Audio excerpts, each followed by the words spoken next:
Europe 1 Soir Week-end. 19h, 21h, Pascal de la Tour du Pin. Il est 19h16 sur Europe 1. Karim Bouamran, maire PS de Saint-Ouen, est avec nous dans ce studio. Vous venez de lancer votre mouvement La France humaine et forte. Merci d'être là. Bonsoir Karim Bouamran. Bonsoir, merci pour l'invitation. Alors, pour le grand public qui fait votre connaissance, d'abord, je le disais tout à l'heure, on a beaucoup entendu parler de vous cet été. Ben oui, parce que votre nom, il a circulé après la dissolution pour Matignon. On s'attendait à ce que vous soyez un petit peu le candidat du NFP, puis finalement, ça n'a pas été le cas. Vous n'avez pas ça n'a pas été un petit peu dur. Pourquoi ça ne s'est pas fait ? Ouais, ça s'est pas fait parce que le NFP avait déjà un candidat qui s'appelle Lucie Castet. Et la position du NFP, c'était notre seul et unique candidat sur cette séquence-là est Lucie Castet. Par conséquent, la proposition, ou du moins le choix, l'option, que ce soit Bernard Cazeneuve ou la mienne, n'aurait pas été validée par le nouveau Front Populaire, ce qui a du coup réduit à néant la C'était un peu possibilité. dur pour vous peut-être, non ? Non, vous l'avez pris comment ? Bien, regregardez, je suis là. Vous êtes là avec un nouveau projet. Pascal de la Tour du Pin, Oui. super, Europe 1. Non, c'était pas un projet individuel. Si c'était un projet individuel, j'aurais pu négocier quelque chose après avec Barnier, et ça aurait été une compromission de ma part. Ou si jamais ça avait été un projet individuel, j'aurais dit d'emblée, je suis candidat, même si le NFP ne me soutient pas. Mais c'était pas du tout ça. J'ai toujours été discipliné, j'ai toujours été de gauche, et comme je le disais, j'étais pas candidat au poste de Premier ministre. Mon nom était une option très sérieuse par le président de la République. Et maintenant, la question, c'est comment on prépare la suite. Alors justement, la suite, vous y pensez déjà, Karim Bouamran, puisque vous venez de lancer votre mouvement, La France humaine et forte. Vous me disiez 4000 personnes qui étaient réunies. Une tribune Boer plein. Ouais, plein. C'est quoi l'objectif ? C'est quoi ? C'est la présidentielle, on se dit les choses. L'objectif, c'est de faire en sorte que la gauche gagne les présidentielles en 2027. Mais vous, peut-être Est-ce que vous serez candidat ? Vous y pensez ? Vous avez le droit d'y penser ? Non, mais bien sûr, on a le droit d'y penser. Mais la personne qui vient et qui se déclare candidat sur Europe 1 un 4 octobre 2024, il est totalement à côté de ses pompes. Aujourd'hui, ce qui est important, c'est faire en sorte que le pays retrouve les chemins de l'espoir, les chemins de l'espérance, les chemins du progrès partagé. Moi, j'aimerais bien retrouver la parenthèse enchantée qu'on a pu connaître pendant les Jeux Olympiques, où quel que soit son genre, quelle que soit sa couleur, quelle que soit son orientation sexuelle, quel que soit son âge, quelle que soit sa région, sa ville, on se sent bien et on est fiers d'être française et d'être français. Et là, aujourd'hui, vous avez vu le discours de politique générale de Michel Barnier, oui. Attendez, c'était soporifique, c'était, comme disent les Américains, zéro juice, des déclarations totalement, on va dire, dénuées de toute vision politique à long terme. Et on a des enfants, on pense à la génération 2050, ça fait pas rêver. Donc l'objectif, déjà, si on se disait, vous savez quoi, la France, c'est un grand pays, et on a envie de renouer avec cette utopie réaliste. Ce serait bien, ça. Mais Karim Bouamran, est-ce que vous voulez incarner ça ? Franchement, je vous pose la question, c'est pas une honte de se dire, la présidentielle, oui, j'y pense. Vous avez le droit d'y penser, quand même. Bien sûr. Non, mais vous y pensez ? Mais quand on est responsable politique, c'est pas une honte de le dire. Mais le sujet, c'est aujourd'hui, je vous assure, c'est pas du tout mon objectif. Mon objectif, c'est de faire en sorte que toutes celles et ceux qui sont foncièrement portés par les valeurs de progrès, les valeurs d'écologie, les valeurs d'égalité femmes-hommes, de féminisme, les valeurs de sécurité aussi, parce que la sécurité, c'est pas l'apanage de la droite. La sécurité, c'est une valeur de gauche. J'en parlais pas plus tard avec un de vos journalistes, où j'expliquais que la gauche doit se réapproprier les questions de sécurité. Les premières victimes collatérales de l'insécurité, c'est souvent les classes populaires et les classes moyennes. Donc aujourd'hui, c'est comment on arrive à créer un bloc équipe. C'est pour ça que la semaine dernière, j'étais chez Carole Delga. C'est pour ça que demain, je serai chez Raphaël Glucksmann. J'étais aussi chez Nicolas Meyer-Rossignol. Donc l'objectif, c'est se rassembler, faire converger les luttes et arrêter d'être dans l'anathème, dans l'invective, dans la rupture et trouver les chemins de la concorde. Une fois qu'on a balancé les grands principes, c'est se préparer à gouverner. Bien sûr, il faut se préparer à gouverner. Et ensuite, le leadership se dégagera. Que ce soit X ou Y, Z, peu importe, ça on s'en fout. Le meilleur gagnera. Et on se mettra derrière le meilleur. En attendant, ce qu'il faut, c'est que la gauche gagne. Et aujourd'hui, on a fait en sorte qu'il y ait un bloc républicain. Non mais vous vous rendez compte, Pascal, mais dans une situation surréaliste, fermez les yeux. Vous fermez les yeux fin juin, vous les réouvrez début juillet. Vous dites, ok, super. Donc la gauche s'est rassemblée pour éviter le Front National, le Rassemblement National ? Oui. Génial. Ensuite, donc la gauche est... c'est beaucoup divisé, la gauche. Et au gouvernement, théoriquement. Non. Pourquoi ? C'est le Premier ministre qui s'appelle Barnier. Ah bon, il est encore là, lui ? Oui. et sous tutelle du Rassemblement national. Bon, bah super. Donc là, je pense qu'il faudra tirer enseignement de ce qui s'est passé, éviter de refaire les mêmes erreurs. Et le gouvernement Barnier, je reste convaincu qu'il va tomber. Il ne tiendra pas. Combien de temps vous lui donnez à ce gouvernement Barnier ? Moi, je ne donne pas plus de 3 mois. 3 mois ? 3 mois. Un CDD de 3 mois. Karim Bouamrane, juste on va revenir à la gauche un instant. Est-ce que vous pensez que vous avez la possibilité de rassembler ? Je vous pose cette question parce que évidemment, quand on lance un mouvement, quand on est moteur, ça peut créer quelques crispations. Si je reprends le lancement de votre mouvement, il y avait quand même un grand absent, par exemple Monsieur Cazeneuve qui n'y était pas, Monsieur Olivier Faure qui est leader du PS, mais qui est venu, mais qui est reparti très vite. Comment vous allez faire pour rassembler tout le monde là ? Bernard Cazeneuve, comme dirait notre regretté Thierry Roland, ils sont venus, ils sont tous là. Bernard Cazeneuve était excusé, il avait prévu de venir, il avait un sujet au Conseil constitutionnel, il avait une intervention, et Olivier Faure était venu. Donc il est un peu passé rapidement. Hein. Mais il était convoqué par les collègues de France Télévisions, il devait réagir... Et alors, la priorité, c'est vous, non ? Si on veut lancer un grand mouvement. C'est pour ça qu'il est passé. C'est pour ça qu'il est passé. La priorité, c'était de venir à Saint-Ouen. Il y était, mais ensuite c'était de répondre à ses obligations de premier secrétaire, à savoir répondre j'allais dire au débat, c'est pas un débat, à la mise en perspective assez anxiogène et ennuyeuse du Premier ministre. Donc ils étaient là, mais là où vous avez raison. Là, vous avez raison. Moi, je viens de la milieu de la cybersécurité. Ouais. Que dit la milieu de la cybersécurité ? 80% des menaces, elles viennent de l'interne. Évidemment qu'il va y avoir... Voilà, on se dit les choses, pas de langue de bois sur Europe 1, vous êtes d'accord ? Jamais. Non, mais évidemment. On va vous mettre des bâtons dans les roues, c'est ce qu'on se disait. Mais évidemment qu'il va y avoir des obstacles. Évidemment qu'il va y avoir des réflexes quasi pavloviens qui consistent à non pas chercher le rassemblement, mais chercher à tirer sur le premier qui dépasse une tête.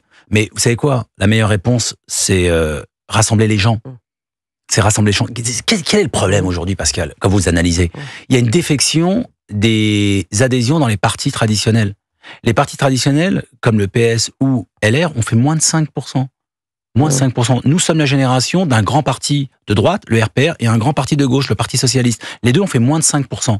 Nous sommes la tradition où on se déterminait en fonction de notre appartenance à un parti politique. Aujourd'hui, toute une nouvelle génération a complètement déserté les partis politiques. Et le but du mouvement La France humaine est forte, c'est justement les réconcilier, leur donner envie d'avoir envie, comme dirait le chanteur. C'est ça le sujet. Et hier, on était 4000. Et 4000, des jeunes, des retraités, des chefs d'entreprise, des salariés, des blancs, des noirs, des croyants, des non-croyants, des musulmans, des juifs, des hommes, des femmes, des LGBT, peu importe, fiers d'être français, et avec un projet commun, c'est venez, on retrouve l'espoir, et venez, on travaille, et venez, on fait en sorte que des gens qui partagent cette matrice politique, idéologique, se retrouvent. Alors justement, je voudrais qu'on revienne sur la sécurité, parce que ça c'est assez intéressant. Vous voulez investir ce terrain, un terrain que la gauche a un peu écarté. Franchement, quand on parle sécurité, c'est une des priorités des Français aujourd'hui. On voit les explosions d'actes de violence, d'agression, l'antisémitisme, on n'en parle même pas. Vous proposez quoi, vous, Karim Bouamrane, pour ramener un semblant de sécurité en France ? Non, moi, je pars d'une expérience d'un élu de terrain. Bah oui, vous êtes maire de Saint-Ouen. En tant que maire de Saint-Ouen, je ne peux que corroborer ce que vous dites. La première préoccupation, c'est la sécurité, mais la sécurité au sens noble du terme, pas uniquement au niveau sécuritaire. C'est, sans rentrer dans une explication longue et technique, c'est tout simplement... On fait quoi ? Quelles sont vos propositions ? Très concrètement, là, pour les auditeurs d'Europe 1. Très concrètement, donc sur les questions de trafic de drogue, donc la réappropriation de l'espace public, travailler avec la justice, le ministère de l'Intérieur, les élus, les bailleurs, axer aussi sur la prévention, ne pas avoir de tabou sur les moyens techniques, les caméras, faire en sorte qu'il y ait, vous savez, la les justice, caméras, par exemple, dans les logements sociaux, vous êtes d'accord ? Oui, complètement. On l'a entendu, on a entendu ça cette semaine. Aucun tabou là-dessus. Vous êtes d'accord avec ça ? La loi de programmation sur la justice, donc il y avait une augmentation de magistrats qui était prévue. Là, aujourd'hui, quand vous regardez, on est à peu près 7000 magistrats. Quand vous regardez dans un pays comme l'Allemagne, on est à peu près 15-20 000 magistrats. Il faudrait un peu plus de magistrats. Donc, désengorger la justice, même s'il y a du travail qui a été fait. Mais recruter des magistrats, les caméras de vidéosurveillance dans les villes pour assurer la sécurité et chasser les dealers. Chasser les dealers et surtout la prévention en amont. Et derrière, un élément qui est important, le logement. Vous regardez, la concentration du trafic, c'est surtout lorsqu'il y a un délabrement ou une déliquescence des logements. Donc ça, c'est le premier point. Donc mettre le paquet sur la qualité des logements. C'est pour ça que je mets le paquet aussi sur le beau. démocratiser le beau. Le beau, ça ne doit pas être l'apanage des beaux quartiers. Ça doit être l'apanage de tous les quartiers de France. Et, évidemment, les transports, l'emploi et l'éducation. Alors vous allez rester avec nous si vous le voulez bien, Karim Bouamrane. Plaisir. Bon bah écoutez, tant mieux. Et les auditeurs d'Europe 1, voilà, apprennent à vous connaître. Je voudrais aussi qu'on parle, on le disait, on vient d'évoquer la sécurité. Je voudrais aussi, à l'approche des commémorations du 7 octobre, qu'on parle aussi de la montée et l'explosion de l'antisémitisme en France. Vous disiez hier, vous aviez des gens de toutes les communautés autour de vous. L'antisémitisme, c'est un problème. C'est un problème, évidemment, le racisme et l'antisémitisme avec l'explosion de ces actes. À l'école, 1670 actes antisémites, ça multiplié par 4. Comment on ramène la sécurité aussi de ce point de vue-là? On va parler de ça, on va parler aussi peut-être des finances de la France. Parce que là c'est une catastrophe. Vos solutions à suivre. C'est tout de suite sur Europe 1 et 19h27. Europe 1 Soir Week-end. 19h, 21h, Pascal de la Tour du Pin. Et Karim Bouamrane est toujours avec nous, maire PS de Saint-Ouen, qui lance son mouvement. La France humaine et forte voulait que la gauche gagne à la présidentielle. C'est ce que vous nous racontiez. Nous ont rejoint dans ce studio Jules Torres et Paul Melun, que je suis ravi de retrouver sur Europe 1. Bonsoir Pascal. Bonsoir, vous avez écouté les mots de Karim Bouamrane. Évidemment écouté. En plus, vous êtes mis aux couleurs de la social-démocratie aujourd'hui, Pascal. Enfin, la social-démocratie qui tire un peu sur le PCF quand même. Je soupçonne Pascal d'avoir une double allégeance. Alors pour les auditeurs d'Europe 1, je suis habillé en rouge aujourd'hui, c'est pour ça. Voilà, je suis habillé en rouge. Je suis habillé en rouge. Karim Bouamrane, avant que Jules et Paul vous posent des questions, je voudrais qu'on parle d'antisémitisme, on parlait de sécurité, on parlait de réunir les communautés. L'antisémitisme, explose en France. Surtout à l'approche des commémorations du 7 octobre. Il va y avoir un grand rassemblement qui est prévu devant l'UNESCO, je crois, dimanche. Est-ce que vous comptez y participer, Karim Bouamrane? Oui, j'y serai. J'étais un des premiers responsables politiques le soir du 7 octobre à condamner sans aucune ambiguïté l'attaque du Hamas en le qualifiant d'organisation terroriste et en expliquant que ça va, fragiliser le processus de paix et dans la région, et surtout, l'impact collatéral sera directement en direction des innocentes et des innocents. Et malheureusement, j'ai eu raison. Quand vous regardez l'escalade, que ce soit avec le Hamas, que ce soit avec le Hezbollah, que ce soit aussi les otages, on a souvent tendance à oublier les otages, et surtout, et vous l'avez évoqué en filigrane dans votre propos introductif, comment une partie de ce conflit a été exploitée de façon malsaine, dangereuse pour le ciment républicain en France.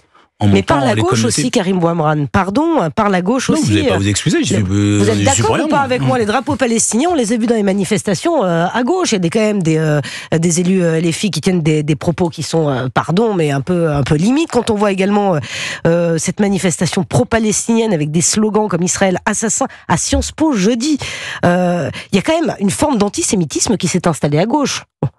Il y a une exploitation. Est-ce qu'on peut le reconnaître? Non? Il y a une exploitation du conflit dangereuse qui se nourrit d'une radicalité. Et voyez-vous, moi qui suis issu d'un milieu populaire, dans les quartiers populaires, on n'avait pas la différence entre un juif, un musulman. Le point commun, c'était qu'on était tous pauvres. Et là, d'un seul coup, on a eu une résurgence d'espèce d'analyse complètement biaisée, faussée d'un conflit géopolitique, politique, qui a été ethnicisé sous fond d'antisémitisme. Bah oui. Oui, mais par la gauche. C'est la gauche qui a mis au second plan la question sociale dont vous parliez il y a quelques instants. Effectivement, vous semblez mettre en avant plus la lutte des classes que la lutte des races, qui, selon moi, est tout à votre honneur, parce qu'effectivement, c'est ça la question, finalement. Comment cette gauche-là, intersectionnelle, qui a mis en avant, qu'on appelle aujourd'hui gauche woke, qui a mis en avant des combats personnels et individualistes, c'est pas votre gauche. Votre gauche, c'est plutôt, j'ai l'impression, une gauche universaliste, soucieuse de la laïcité. Comment la faire vivre, cette gauche, aujourd'hui? C'est la laïcité, c'est la liberté, c'est l'égalité, c'est la fraternité, je parle souvent de sororité, et c'est les principes républicains, c'est-à-dire une démocratie sociale et donc laïque. Donc, il n'y a même pas à discuter là-dessus. Et quand vous avez des partis, que ce soit des partis d'extrême droite ou des partis d'extrême gauche, qui, sous fond d'électoralisme ou de clientélisme politique, exploitent la montée d'une communauté, à savoir la communauté juive contre la communauté musulmane, c'est pas du tout ma France, c'est pas du tout ma lecture. Alors, est-ce que en filigrane, parce que ça va être votre question, je crois, c'était Gilles Dorès arrive, il n'a pas encore ouvert la bouche, vous le regardez, il n'a rien dit. Bon, allez-y, mais je crois anticiper votre question, à savoir, est-ce que il y a une certaine branche de la gauche qui a pu cultiver cet antisémitisme ? Par exemple, j'aimerais que vous me définissiez quels sont aujourd'hui les partis d'extrême droite et d'extrême gauche dont vous venez de parler. Le RN pour l'extrême droite. Mais le RN Zemmour, défend plutôt la communauté juive. Non, mais la question, c'est pas qui défend la communauté juive. La question, c'était quels sont les... Et l'extrême gauche, LFI. Ça fait beaucoup d'électeurs, quand même. Et donc ? Ça fait beaucoup d'électeurs qui votent pour les extrêmes. Non, mais et donc ?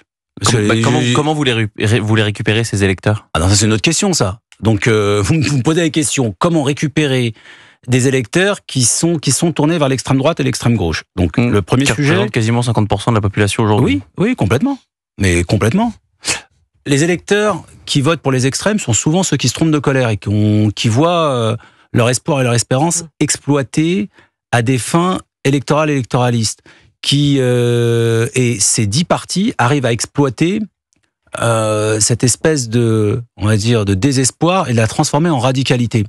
Je mettrais une différence entre le Rassemblement national et LFI. Rassemblement national, quand vous discutez avec toutes celles et ceux qui votent pour le Rassemblement national, c'est pas tous des racistes. Moi, j'ai passé beaucoup de temps dans les Cévennes, beaucoup de temps dans le Nord, beaucoup de temps en Normandie, beaucoup de temps dans le Grand Est. J'ai pas ressenti le racisme. J'ai ressenti le mépris social. J'ai ressenti ce que j'appelle le manque d'éthique de considération. J'ai ressenti le déclassement. J'ai ressenti le désespoir. J'ai ressenti le désenclavement, l'enclavement. J'ai ressenti le manque de transport, le manque de services publics. Donc, et ces personnes qui autrefois se réfugiaient dans ce qu'on appelle les cellules du Parti communiste, ou même le lien social, ont été complètement abandonnés. Moi, je fustige pas du tout les personnes. C'est pas des électeurs d'extrême droite. C'est pas des personnes qui idéologiquement portent une philosophie d'extrême droite. En revanche, ils se réfugient dans un vote extrême droite. Quant au vote de l'extrême gauche, LFI pour les citer, ils se nourrissent d'une certaine radicalité qui vivent, et je reprends la théorie de Mélenchon, focalisez-vous dans les cités et oubliez le reste, qui se nourrissent dans une certaine radicalité certaine qui aujourd'hui peut être mal interprétée dans un conflit israélo-palestinien qui serait les juifs contre les musulmans. Là aussi, ils se trompent de colère, parce que le juif n'est pas un adversaire, comme le musulman n'est pas un adversaire. Aujourd'hui, c'est, et vous l'avez évoqué, monsieur, c'est l'universalisme de certaines valeurs, la liberté, et en tant que socialiste, et c'est pour ça que j'ai plus de convergence avec un socialiste qui soit en Israël, qui soit en Ouganda ou qui soit à New York, qu'avec certaines personnes au Danemark. Oui, ça c'est une bonne question. C'est vrai. Est-ce que pour vous, les sociodémocrates au Danemark, ou par exemple Keir Starmer au Royaume-Uni, est-ce que c'est des modèles aussi pour vous ? Parce que c'est des sociodémocrates, vous parliez tout à l'heure avec Pascal de l'insécurité, qui ont pris à bras-le-corps les sujets d'insécurité, qui ont fait baisser les extrêmes, précisément en parlant de tous les sujets, ce qui n'est pas le cas de la gauche aujourd'hui, qui a peur de parler de certains sujets. Mais vous avez complètement raison. C'est pour ça que vous pointez le Danemark. C'est le pragmatisme du réalisme. Aujourd'hui, c'est quoi le sujet sécurité. Est-ce qu'aujourd'hui, lorsqu'on est la France, lorsqu'on est patriote, lorsqu'on est France, on peut accepter que une femme se dise « Tiens, j'ai du mal à prendre le métro parce que j'ai peur. Le soir, c'est pas éclairé. » Ou je paye mon loyer 800 000 euros par mois et on se réapproprie l'espace public ou mon espace privé. Le deal, les trafiquants. Qui doit réagir ? C'est le régalien. C'est la puissance publique. Donc, il n'y a pas de tabou là-dessus. Mais ça veut dire quoi ? Recruter des fonctionnaires de police ? Mais, comme je vous disais tout à l'heure, c'est les magistrats, c'est la police, c'est la prévention, c'est l'emploi, c'est l'aménagement, c'est l'urbanisme. Mais avec quel argent ? Vous avez vu l'état des finances de la France ? C'est les transports. Karim Bouhamrane, c'est une catastrophe. C'est une catastrophe. On va avoir un plan d'économie de 60 milliards. C'est ce qu'a annoncé Michel Barnier. Est-ce que ça va passer ? On ne sait pas. L'état des finances de la France est une catastrophe. On n'a pas les moyens de recruter. Comment on fait ? Le sujet de la trajectoire budgétaire, elle est... j'en parlais hier lors du lancement de notre mouvement. Je trouve ça assez catastrophique parce que, à plusieurs titres. Déjà sur le plan moral. Vraiment sur le plan moral. Quand vous êtes chef d'entreprise, quand vous vous loupez sur une année, vous mettez la clé sous la porte. Vous avez du mal à payer les factures, vous pouvez pas investir, vous pouvez pas dégager de la marge. Quand vous êtes individuel, un particulier, quand vous tombez au chômage, bon, c'est très compliqué. Quand vous êtes maire, vous devez voter un budget à l'équilibre. C'est la loi. Du Ralex et de l'ex. Vous êtes obligé de voter budget à l'équilibre. En revanche, là, c'est drôle. On a quand même un ministre des Finances qui nous présente une feuille de route, il y a 5, 6 ans, 7 ans, en nous expliquant qu'il va rentrer, qu'il va bien respecter les critères de Maastricht, 3%. Ensuite, il nous présente une feuille de route, 4,1%. Ensuite, il nous dit c'est 5,1, 5,2, pour être là dans une procédure catastrophique. On est rappelé par la patrouille Karim à 6%. Donc, il nous reste 55 secondes avant que... Donc ce que je veux dire par là, c'est que des solutions. C'est deux poids, deux... Où trouve-t-on l'argent, Karim Bouamrane? Où trouve-t-on l'argent?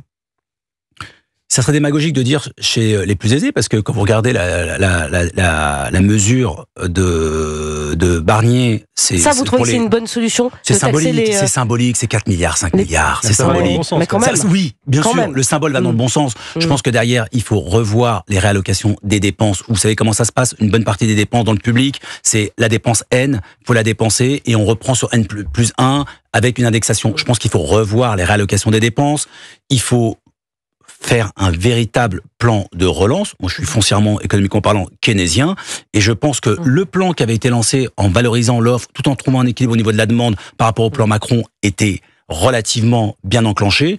En revanche, je pense que l'adaptation des collectivités territoriales, qui ont été fustigées, a mal été joué. Je pense notamment au plan le Grand Paris, ce qu'on appelle le plan des Sermes. C'est un plan des transports où s'était lancé le réseau économique métropolitain partout en France, dans le Nord, dans l'Occitanie, en Bretagne. Je pense que ça aurait dû être pris au sérieux. Merci infiniment Karim Bouamrane. C'était un plaisir d'être venu nous voir sur Europe 1. Vous reviendrez très certainement. Vous m'invitez, je reviens surtout avec deux chroniqueurs. Ils sont exceptionnels. Là, vous n'aurez pas toujours l'élite tous les soirs. Ouais, voilà, c'est ça. J'appelle ça l'élite populaire. Pas mal, c'est joliment dit. C'est pas mal. Et Bardella essaie de la reprendre. Et non, mais c'est vrai. Non, mais faudra me redonner à César ce qui appartient à César. Et on a une très bonne mémoire. L'élite populaire. On est hypermnésique.